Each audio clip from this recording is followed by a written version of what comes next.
দীর্ঘ 17 বছর এই স্বৈরাচারের বিরুদ্ধে আমরা রাজপথে ছিলাম, কখনো জেলখানায়, কখনো রাজপথে। আমাদের প্রতিজ্ঞা দুর্নীতি মুক্ত বাংলাদেশ, স্বৈরাচার মুক্ত বাংলাদেশ। এমন একটি শক্তির বিরুদ্ধে লড়াই করেছি যেটি বাচ্চা মেয়েটি একটু আগে বলে গেল, চাইলেই তারা যা ইচ্ছা তাই করতো, চাইলেই তারা মানুষ মেরে ফেলতো, পাখির মতো মানুষ মেরেছে। দীর্ঘ 17 বছর এই স্বৈরাচারের বিরুদ্ধে আমরা রাজপথে ছিলাম, কখনো জেলখানায়, কখনো রাজপথে। অনেকের পালানোর জায়গা ছিল, কিন্তু আমরা যারা শিল্পী, আমার সাথে আমার একজন সহযোদ্ধা আছেন হেলাল ভাই, আমাদের তো পালানোর কোনো জায়গা ছিল না, আমাদের তো সবাই চিনতো কোথায় পলাবো বলেন। তারপরেও মানুষের অধিকার বাস্তবায়নের লক্ষ্যে, স্বৈরাচারের পতন ঘটে গণতন্ত্র প্রতিষ্ঠা করার লক্ষ্যে আমরা রাজপথে থেকেছি। একটি কথা বলি, সব চলে যাওয়াই কি শেষ চলে যাওয়া?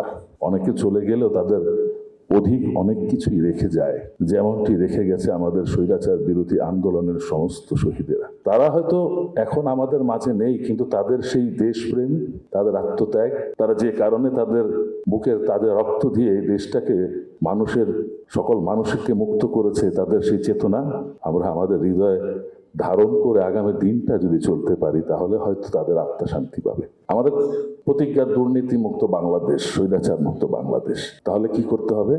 আমাদের নিজের মনের ভেতর থেকে স্বৈরাচারকে দূর করতে হবে, আমার নিজের মনের ভেতর থেকে দুর্নীতিবাজকে দূর করতে হবে। তাহলে সমাজটা দুর্নীতি মুক্ত হবে। আমি যদি বিশ্বাস করি আমি দুর্নীতি করব না, আমার মধ্যে যদি সবাই বিশ্বাস করে দুর্নীতি করব না, তাহলে দুর্নীতি মুক্ত এমনি হয়ে যাবে এই দেশ।